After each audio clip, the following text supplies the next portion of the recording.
उत्तर प्रदेश के लखनऊ शहर के अंदर एक लड़के की शादी होती है। लड़के का नाम होता है सुरेश, और सुरेश की जो पत्नी थी जिससे उसकी शादी हुई थी उसका नाम होता है प्रियंका। अब वह बड़ा ही खुश था क्योंकि अगली रात उसकी सुहागरात होने वाली थी। दोस्तों के साथ बैठता है, वो भी मटर गश्ती करते हैं उससे, और वह बड़ी उम्मीदों के साथ अगले दिन रात के समय में सुहागरात वाले कमरे में घुस जाता है। वहाँ पर जाने के बाद उसकी पत्नी उसे बिस्तर पर बैठी मिलती है, जिस तरह से सभी जगह बैठी मिला करती है, और उसी तरह से जाकर जब वो उसके साथ नज़दीकियाँ बढ़ाने की कोशिश करता है तो यहाँ पर पत्नी एकदम डर सहम कर पीछे हट जाती है और कहती है, देखो मुझे हाथ मत लगाना, मैं किसी और की अमानत हूँ। अब इस बात को सुनते ही जो लड़का है उसके पैरों तले से जमीन खिसक जाती है और वह सोचने पर मजबूर हो जाता है कि आखिर ऐसा क्या हुआ जो मेरी सुहागरात को ये सब कुछ हुआ है। तो वह कहने लगता है कि कहीं तुम मजाक तो नहीं कर रही, देखो ये मजाक का समय नहीं है। लेकिन तभी जो प्रियंका है वो कहती है कि नहीं, मैं मजाक नहीं कर रही। पति जो होता है वो कहने लगता है कि फिर तुमने मुझे पसंद क्यों किया था, क्योंकि जब इन दोनों के बात चली थी शादी की तो उस समय लड़का लड़की ने दोनों ने एक दूसरे को देखकर पसंद किया था और लड़का लड़की से पहली नज़र में प्यार कर बैठा था। लेकिन उसके बाद आज जब शादी हो गई है तो शादी के बाद लड़की कह रही है कि मैं किसी और की अमानत हूँ। वो कहता है कि अगर ऐसी बात थी तो तुम मुझे उसी समय बता देती। तो वो कहने लगती है कि उस समय कैसे बता देती, मुझे डर था कि मेरे जो पिता हैं वह मेरे साथ और मेरे प्रेमी के साथ कुछ भी कर सकते थे। अब यहाँ पर जो लड़का होता है वो पूछता है कि कौन है वह लड़का। तो वह कहने लगती है कि हमारे पड़ोस में रहा करता है, पिछले 3 साल से मैं उससे प्यार करती हूँ, लेकिन उसके बाद जब तुमसे सगाई हो जाती है तो मैं डर जाती हूँ कि कहीं ऐसी वैसी कोई बात ना हो जाए। इस बात को सुनकर यहाँ पर जो लड़का है वो अपने माथे पर हाथ रख के बैठ जाता है और कहता है कि अगर ऐसी बात थी तो चुपके से तुम मुझे बता देती, उसके बाद मैं अपने आप हैंडल कर लेता सारी चीज़ों को। तो यहाँ पर जो लड़की है वो कहने लगती है कैसे बता देती, अगर मेरी शादी में कुछ भी दिक्कत आती तो उसके बाद मेरे जो पिता है वो काफ़ी खतरनाक हैं और वो कुछ भी ऐसा वैसा कर सकते हैं मेरे उस प्रेमी के साथ और मेरे साथ भी, इसीलिए मैं कुछ कह नहीं पाई और मुझे माफ़ कर दो, मुझसे बहुत बड़ी गलती हो गई। इस बात को सुनकर लड़का वहीं पर बैठ जाता है और थोड़ी देर को सोचने के बाद कहने लगता है कि ठीक है, चलो जो हो गया सो हो गया, लेकिन अब क्या करें। अब यहाँ पर लड़की जो होती है वो कहती है कि मुझे कुछ समझ नहीं आ रहा। तो लड़का जो होता है वो कहता है कि मैं बता दूं तुम्हारे पिता को। तो यहाँ पर जो लड़की है वो मना करने लगती है, कहती है कि नहीं, बिल्कुल भी ये बात मत बताना। इस बात को सुनते ही यहाँ पर जो लड़का होता है वो कहने लगता है कि अब तुम खुद भी नहीं बता रही हो, मुझे भी नहीं बता देने रही हो, अब करे तो क्या करें, तुम बताओ क्या करना है। तो यहाँ पर जो लड़की है वो कहने लगती है कि तुम ऐसा करो, 1 साल मुझे अपने घर के अंदर रख लो, हम दोनों के बीच में ऐसा वैसा कुछ नहीं होगा, बाकी मैं तुम्हारे घर का सारा काम करूँगी एक नौकरानी की तरह और तुम्हारे परिवार का ख्याल रखूँगी। 1 साल बाद जब मेरा प्रेमी जो कि विदेश गया है पैसा कमाने के लिए वहाँ से लौटेगा तो उसके बाद हम लोग एक दूसरे से शादी कर लेंगे और कोई भी कैसी भी दिक्कत नहीं है। इस बात को सुनकर यहाँ पर जो लड़का होता है वह हैरान तो होता है, लेकिन उसके पास और कोई ऑप्शन भी नहीं था, क्योंकि जिस लड़की से वो प्यार किया करता था उससे शादी तो हो गई थी, लेकिन शादी के बाद अब वो ये सब कुछ करने से मना कर रही थी और वह सोचता है कि कम से कम 1 साल तो मेरे साथ रहेगी, यहाँ पर चाहे हो सकता है उस बीच में इसकी बातें बदल जाएं और ये मुझसे ही प्यार करने लगे। इसी वजह से यहाँ पर जो पति है वो छूट दे देता है और उसके बाद जो पत्नी है वह ऐसा ही करने लगती है। जो पति है वो उससे कोई भी रिलेशन वगैरह नहीं बनाता है और उस कमरे के अंदर करवट लेकर सो जाता है, और जो पत्नी है वो दिन रात एक करके वहां पर काम किया करती है और 2 रोटी खाया करती है। कोई भी शिकायत पत्नी नहीं किया करती है और जो पति होता है वह भी उसकी हर इच्छा का अपने आप ही ख्याल रखा करता है, यानी कि जैसे किसी चीज़ की उसे ज़रूरत होती है तो उसको पहले लाकर दे दिया करता। अब जो पत्नी होती है उसका मन तो विचलित होता है कि पति कितना प्यार करता है, लेकिन उसके बाद भी जो प्रियंका होती है वह अपने उसी प्रेमी की राह देख रही थी और धीरे धीरे समय बीतने लगता है। समय के साथ साथ लड़के के जो घर वाले होते हैं वह भी बड़े खुश होते हैं इस बहू को पाकर, क्योंकि इस बहू ने उनकी इतनी सेवा की है, शायद कोई बहू अपनी सास ससुर की इतनी सेवा करती हो। उन्हें नहीं पता था कि बेटा और बहू की ऐसी कोई बात हुई है आपस में जिसकी वजह से ये सब कुछ हो रहा है।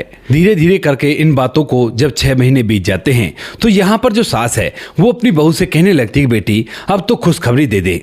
लेकिन इस बात को सुनकर बहू का चेहरा एकदम से उतर जाता है, क्योंकि वो लोग तो एक दूसरे से अलग रहा करते हैं और एक ही कमरे में अलग अलग बिस्तरों पर सोया करते हैं। धीरे धीरे जब ये बातें कुछ ज़्यादा बढ़ने लगती हैं तो घर वाले बेटे से भी कहते हैं। तो यहाँ पर बेटा जो है वो कह देता है कि माँ बाबू जी, हम लोग कोशिश तो कर रहे हैं लेकिन अभी बच्चे नहीं हो पा रहे, तो हम क्या करें। घर वाले जो होते हैं वो कहते हैं कि बेटा अगर ऐसी बात है तो किसी डॉक्टर को दिखाओ, किसी वैद्य हकीम को दिखाओ, कहीं ऐसा तो नहीं कोई परेशानी हो। तो उसके बाद जो लड़का होता है वो कहता है कि ठीक है, दिखा लूँगा, कोई भी दिक्कत नहीं है।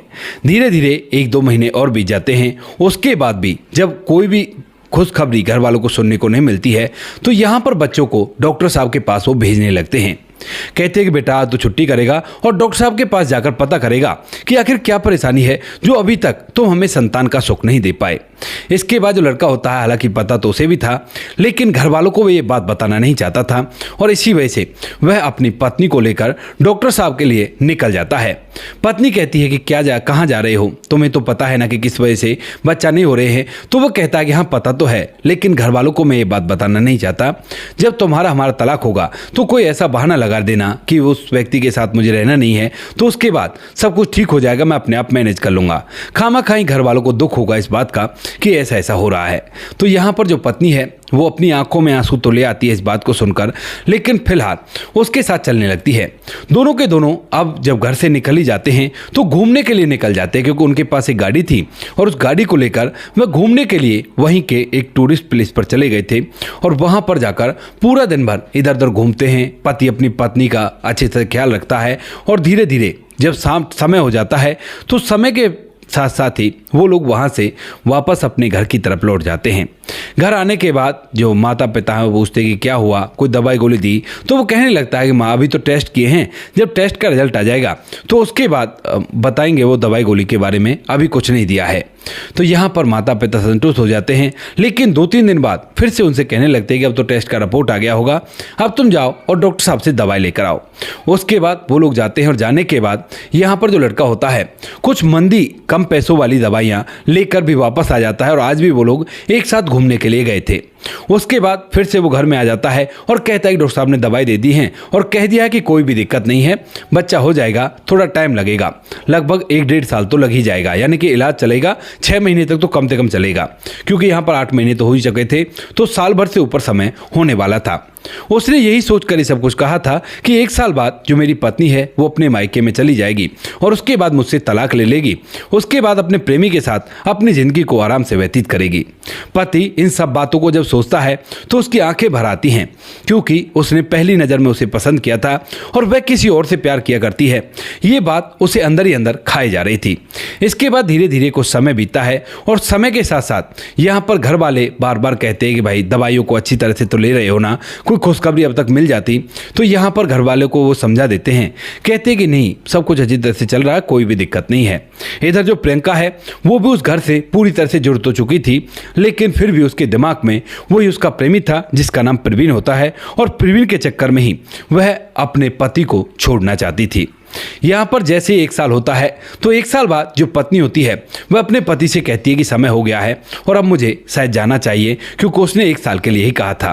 तो उसके बाद जो पति होता है वो कहता है कि हाँ हाँ बिल्कुल, जो बातें हैं उन बातों से मैं मुकरूंगा नहीं बिल्कुल भी, और तुम जा सकती हो। ऐसा कहकर भारी मन से जो पति होता है वो अपनी पत्नी प्रियंका को विदा करता है, लेकिन विदा होने से पहले यहाँ पर जो लड़की होती है एकदम से उसके गले लिपट जाती है। जैसे उसके गले लिपटती है तो उसके बाद प्रियंका की आंखों में भी आंसू आ जाते हैं, इधर जो सुरेश होता है उसकी आंखों में भी आंसू आ जाते हैं, लेकिन फिर भी जो प्रियंका है वह अपने भाई के साथ वहाँ से वापस लौटकर अपने मायके पहुँच जाती है। मायके जाने के बाद जो पति है वह अब काफ़ी ज़्यादा उदास रहा करता है घर के अंदर। तो घर वाले उससे मजाक करते हैं कि पत्नी के बिना मन नहीं लग रहा होगा ना, तू तो उसके पीछे पीछे घूमा करता है, अरे भाई हमारे लिए भी थोड़ा बहुत टाइम निकाल लिया कर। यहाँ पर जो लड़का होता है वह इन बातों को सुनकर चेहरे पर मुस्कान तो लाता है, लेकिन उसे अंदर ही अंदर पता है कि उस पर क्या बीत रही है। और उसके बाद जो लड़का होता है वह अब अपनी पत्नी का राह देखता है कि कब उसका तरफ से फ़ोन आएगा और वो कुछ ना कुछ लालचन मेरे पे लगाएगी कि भाई ऐसा है, क्योंकि ये बातें तय हो चुकी थी और उसके बाद हम दोनों एक दूसरे से अलग हो जाएंगे। ऐसा सोचकर वह काफ़ी ज़्यादा गम में डूबा रहता है और इस गम के चलते थोड़ी बहुत शराब भी पी लेता है, क्योंकि उसके एक दोस्त ने कहा था कि भाई अगर कोई गम है तो तू शराब पी सकता है, उससे गम दूर हो जाया करते हैं। लेकिन जिस दिन उसने शराब पी थी और शराब पीकर घर पर आया था तो यहाँ पर जो माता पिता होते हैं वो बड़े हैरान होते और कहने लगते कि बेटा ये क्या है। तो तो यहाँ पर जो बेटा है वो कहता है कि कुछ नहीं माँ, दोस्तों ने पिला दिया लेकिन आज के बाद नहीं पीऊंगा। दरअसल इस शराब से उसके गम तो दूर नहीं हुए थे और भी ज़्यादा उसे उसकी पत्नी की याद आ रही थी। तो इसी वजह से वह सोचता है कि बिल्कुल भी इसे अब तो हाथ नहीं लगाना है। रात को वो सो जाता है और दूसरे दिन की सुबह जैसी होती है तो सुबह सुबह उसकी पत्नी का फ़ोन उस पर आता है और वो कहने लगती है कि मुझे लेने के लिए नहीं आ रही क्या। इस बात को सुनकर पति पूरी तरह से हैरान हो जाता है और सोच विचार करने लगता है। कहता है कि क्यों, क्या हुआ, तुम अपने प्रेमी के साथ नहीं जा रही क्या, वो मुझे तलाक नहीं दे रही क्या। तो उसके बाद वो कहने लगती है कि हाँ बिल्कुल भी नहीं जा रही और ना ही तलाक दे रही, ऐसी कोई बात नहीं है, अब तुम आ जाओ मुझे लेने के लिए। उसके बाद वो कहने लगता है कि किस हक से आ जाऊं, जब तुम मुझे अपना ही नहीं माना करती, मैं तुम्हारा पति नहीं हूं तो कैसे आ जाऊं। तो उसके बाद वो कहती है कि अब बस भी करो, तुम ही मेरे पति हो और तुम मुझे लेने आ जाओ, आज के बाद हम लोग पति पत्नी की तरह रहेंगे। इस बात को कहकर वह फ़ोन काट देती है और इस बात को सुनकर जो लड़का है वो एकदम से उछल पड़ता है, फौरन से तैयार होता है और कहता है कि मैं अपनी पत्नी को लेने के लिए जा रहा हूँ। माता पिता भी खुश होते हैं, कहते हैं देख कितना खुश हो रहा है, वही है तुम्हारे लिए सब कुछ, हम नहीं है कुछ भी। हालांकि हमारी बहू बहुत अच्छी है लेकिन बेटा इतना भी ऐसा होना जरूरी नहीं है। तो वो कहता है कि माँ आपको नहीं पता मुझे आज कितनी खुशी मिली है। माता पिता हंसने लगते हैं और हंसते हंसते उसे जाने के लिए बोल देते हैं। लड़का अपने घर से निकल आता है और अपने ससुराल जाने के लिए रास्ता तय करने लगता है। इधर जो लड़की होती है वो फ़ोन काटकर सोचने लगती है कि ये मैंने सच में ही अच्छा किया, क्योंकि अगर मैं अपने पति को ये बात नहीं कहती तो शायद मेरे दिमाग पर ये बोझ बढ़ा ही रहता। क्योंकि यहाँ पर जो पत्नी थी वह जब अपने मायके में जाती है तो मायके में जाने के बाद कुछ दिन तो वो इधर उधर रहती है, लेकिन एक दिन जब उसके हाथ में उसके पिता का फ़ोन लग जाता है तो वह अपने प्रेमी को फ़ोन करती है और जब प्रेमी उधर से फ़ोन उठाता है तो पूछता है कि कौन। तो वो कहती है कि मुझे नहीं पहचाना, मैं प्रियंका बोल रही हूँ, फिर भी तुम कैसी हो। तो उसके बाद वो कहता है कि हाँ प्रियंका सुनाओ कैसी हो, कैसी चल रही है शादीशुदा लाइफ। तो यहाँ पर जो उसकी पत्नी और लड़की है प्रियंका वो कहने लगती है मतलब क्या है तुम्हारा, तुमने कहा था ना कि 1 साल में मैं कुछ पैसे कमा लूँगा, कुछ बन जाऊँगा और उसके बाद तुमसे शादी कर लूँगा। तो अब 1 साल हो गया है तो क्यों ना हम दोनों अब एक साथ शादी कर लें। इस बात को सुनकर जो प्रवीण होता है वह मना कर देता है, कहता है कि देखो अब तुम किसी और की पत्नी हो। तो उसके बाद वो कहती है कि देखो जैसी मैं उस टाइम पर थी ऐसी ही हूँ, उन्होंने मुझे आज तक हाथ भी नहीं लगाया है। लेकिन जो प्रवीण होता है वो कहता है कि देखो प्रियंका मूव ऑन करो, मुझे नहीं लगता कि ऐसा कुछ हुआ होगा, क्योंकि पति पत्नी जब एक साथ रहें तो ऐसा कुछ नहीं हो सकता और अब मैं तुम्हारे साथ बिल्कुल भी नहीं रह सकता। इस बात को कहकर जो प्रवीण होता है वो फ़ोन काट देता है, क्योंकि फिलहाल प्रवीण के पास रुपया पैसा था और रुपये पैसे के दम पर उसकी कई सारी गर्लफ्रेंड बन चुकी थी और उनके साथ वह अपनी ज़िंदगी को आराम से जी रहा था। उसके बाद जो प्रियंका होती है वो फिर से उसे ट्राई करती है, कोशिश करती है, लेकिन जब पता नहीं चलता तो अपनी एक सहेली के बॉयफ्रेंड से पता लगवाती है तो पता चलता है कि उसने तो अपनी ज़िंदगी को पूरी तरह से चेंज कर लिया है और कई कई गर्लफ्रेंड वो रखा करता है।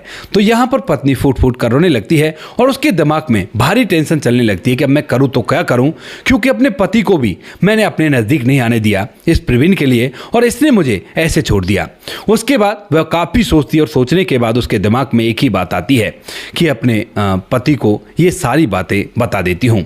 इसीलिए उसने सारी बातें बता दी और बातें बताने के बाद अब अपने पति के आने का वेट कर रही है, सोच रही है कि उससे माफ़ी मांग लूंगी और बता दूंगी उसे पूरी बात। एक बार तो वो सोचती है कि बताती नहीं हूँ और इसी असमंजस में जब वो पड़ी हुई थी तो तभी उसका पति आ जाता है और आने के बाद एकदम से अपनी गाड़ी को घर के बाहर खड़ा करके घर के अंदर आता है और अपनी सास से पूछता है कि प्रियंका कहाँ है। तो उसके बाद सास इशारा कर देती है कि बेटा उस कमरे में है। तो इसके बाद वह फौरन से भागा दौड़ा उस कमरे में जाता है और उसको अपने गले से लगा लेता है। अब ये गांव का माहौल था और गांव के माहौल में दामाद एकदम से घर पर आकर घर की बेटी को इस तरह से गले से लगाए तो ये बहुत ही अशोभनीय होता है। और इसीलिए यहाँ पर जो लड़की के पिता होते हैं जब वो देखते हैं कि दामाद उसी कमरे के अंदर गया है तो एकदम से उस कमरे के अंदर वो भी पहुंच जाते हैं। लेकिन जब देखते हैं कि उसके बेटा, उसकी जो बेटी है और साथ में जो उसका दामाद है वो दोनों एक दूसरे के गले लिपटे पड़े हैं और दोनों की आंखों में आंसू हैं, तो उसके बाद वह यहाँ पर रुकना ठीक नहीं समझते और उस कमरे से बाहर निकल आते हैं। इतनी देर में लड़की की जो माँ होती है वह भी अंदर जाने लगती है, लेकिन जो पिता होते हैं वह उसका हाथ पकड़ लेते हैं, कहते हैं कि कोई बात नहीं, बच्चे हैं और नई उम्र के बच्चों में ये सब कुछ हुआ करता है और तुम चलो यहाँ से, थोड़ी देर में अपने आप बाहर आ जाएंगे। उसके बाद जो लड़की होती है वह कहती है कि आ गए तुमने बिल्कुल भी ये नहीं सोचा कि मैं तुमसे ऐसे ऐसे कह कर आई थी। तो उसके बाद जो लड़का है वो कहता है कि मैं तुमसे प्यार किया करता था और जब तुम्हारी खुशी उसके साथ थी तो मुझे इससे कोई भी आपत्ति नहीं है, तुम खुश रहनी चाहिए, लेकिन जब तुमने बताया तो उसके बाद मुझे और भी डबल खुशी हुई है कि इसमें मैं भी खुश रह सकता हूँ। लेकिन क्यों, तो उसके बाद जो प्रियंका है वो कहती है कि बस कुछ नहीं, तुम मेरे पति हो तो इसीलिए। तो उसके बाद जो लड़का होता है वो कहता है कि सच में ही हम लोग अब पति पत्नी की तरह रहेंगे। तो यहाँ पर जो प्रियंका होती है वो कहती है कि हाँ बिल्कुल, क्यों नहीं, हम लोग पति पत्नी की तरह रहेंगे। इस बात को सुनकर यहाँ पर जो लड़का होता है वह अब बाहर निकलता है, अपनी पत्नी को वहीं पर छोड़कर, और अपने सास ससुर को और अपने साले को आवाज़ लगाता है। कहता है कि माँ बाबूजी, मैं आपसे आज कुछ मांगूं तो आप बुरा तो नहीं मानोगे। इस बात को सुनकर वह कहने लगते हैं कि बताओ दामाद जी क्या चाहिए। तो वह कहने लगता है कि जिस तरह से मेरी पत्नी को आपने पहली बार विदा किया था उसी तरह से क्या आज भी आप मेरी पत्नी को विदा कर सकते हो। इतने में मैं गाड़ी को डेकोरेट करवा कर लाकर आता हूँ। अब यहाँ पर जो माता पिता होते हैं वो हैरान तो होते, कहने लगते कि बेटा ये क्या मतलब है। तो वो कहता है कि बस आप मेरी इस बात को मान लीजिए, मुझे ज़रूर ये चीज़ दोबारा से एहसास करना है। इस बात को सुनकर माता पिता भी सोचते हैं कि कोई बात नहीं। तो उसके बाद यहाँ पर वो लोग अड़ोस पड़ोस की महिलाओं को बुला लेते हैं और उसके बाद यह लड़का होता है वो गाड़ी को डेकोरेट करके ले आता है। उसके बाद लड़की को सभी के जरिए विदा किया जाता है गीत वगैरह गाकर, और जैसे गीत वगैरह गाकर वो उस गाड़ी के अंदर बैठती है तो यहाँ पर जो पति होता है वह गाड़ी को लेकर चलता तो है, लेकिन आज उनकी ज़िंदगी का सफ़र स्टार्ट हुआ है। यहाँ पर रास्ते में वो लड़की के हाथ पर हाथ रख देता है और कहता है कि चिंता मत करो, अब जिंदगी और भी ज़्यादा हसीन हो जाएगी। उसके बाद वो लोग घर पहुंच जाते हैं, लेकिन पत्नी अभी तक असमंजस में है कि अपने पति को बताऊं या ना बताऊं। वह इसी बात को सोचकर काफ़ी परेशान रहती है, लेकिन जब पति का भाव देखती है कि वह ना तो ये बात पूछ रहा है कि उससे क्या हुआ, बात हुई या नहीं हुई, बस केवल उससे प्यार करने में लग गया है, तो उसके बाद पत्नी को बहुत बुरा लगता है। और इसी बुरे लगने की चलते जब पहली बार उनकी सुहागरात मनती है आज शादी के 1 साल बाद, तो उसके बाद वह अपने पति से कहती है कि सुनो, पहले मुझे तुमसे एक बात करनी है। इस बात को सुनकर पति फिर से डर जाता है कि कहीं कोई फिर से ऐसी कोई बात तो नहीं है। तो वो कहता है कि देखो, बातों को छोड़ो, कुछ भी बातों में नहीं रखा, मैंने 1 साल अपने आप को न जाने कैसे कैसे कंट्रोल किया है। तो यहाँ पर जो पत्नी है वो कहती है, अरे वो बात नहीं है, मैं अपना एक बात तुम्हें बताना चाहती हूँ। जो कुछ भी हुआ था वो सारी कुछ वही हकीकत थी, और जब मैंने उसे फ़ोन किया तो उसके बाद उसने ऐसे ऐसे कह दिया, और जब मैंने पता लगाया तो उसने ऐसे ऐसे कह दिया, मेरे साथ धोखा हुआ था, और उसके बाद तुम सेकंड चॉइस थी मेरी। तो यहाँ पर जो पति है थोड़ी देर के लिए तो ठगता है और कहता है कि कोई बात नहीं, मुझे आता है सेकंड चॉइस से फर्स्ट चॉइस बनना, बस तुम अब कोई भी सवाल जवाब मत करो और मेरे साथ साथ दो। इस बात को सुनकर पत्नी भी उसके पैर पड़ती है और कहती है कि आप देवता हो और मैंने आपके साथ बहुत गलत किया है और जीवन भर मुझे इस बात का पछतावा रहेगा। लेकिन पति उठाता और कहता है कि देखो, मैं तुमसे प्यार किया करता हूं और मुझे पता है कि प्यार की भावनाएं कैसी हुआ करती हैं, तो मैं तुम्हारे प्यार का भी सम्मान करूंगा, और इसीलिए मैं बिल्कुल भी ये बात नहीं कह सकता कि भाई तुमने जो किया है वो गलत किया है। तुमने भी सही किया और मैं अपनी जगह सही हूँ। आज से हम लोग अच्छी तरह से अपने जीवन को जिएंगे और भूल जाओ इन बातों को। उसके बाद उन दोनों के बीच में पहली बार साल भर बाद सुहागरात मनती है, और सुहागरात मनने के बाद वो लोग आज तक अपने जीवन को खुशियों से जी रहे हैं, और उसके लगभग 1 महीने बाद ही खुशखबरी भी घर वालों को मिल जाती है। और आज उन दोनों का एक 2 साल का बच्चा है। 2022 में उन दोनों की शादी हुई थी, 23 में उनकी सुहागरात मनी थी, और अब फिलहाल 2 साल का बच्चा उनके पास है। और उन्होंने ये कहानी हमें भेजी है ताकि ये कहानी और लोगों तक भी पहुंच सके कि असली प्यार क्या हुआ करता है। लोग प्यार का दिखावा करते हैं और अपनी वासना को दूर किया करते हैं, लेकिन असली प्यार तो ये होता है जो कि इन दोनों ने दिखाया है। आप क्या कहना चाहते हो अपनी राय कमेंट सेक्शन में लिख सकते हो, लोगों के साथ शेयर कर सकते हो। वीडियो अच्छी लगी तो वीडियो को लाइक और चैनल को सब्सक्राइब जरूर करें। इन कहानियों को सुनाने का उद्देश्य किसी को परेशान करना बिल्कुल भी नहीं है। ये कहानी आपको इसलिए सुनाई जाती है ताकि आप लोग इन कहानियों में से कुछ ना कुछ सीख सको और अपने जीवन में उस चीज़ को अप्लाई कर सको।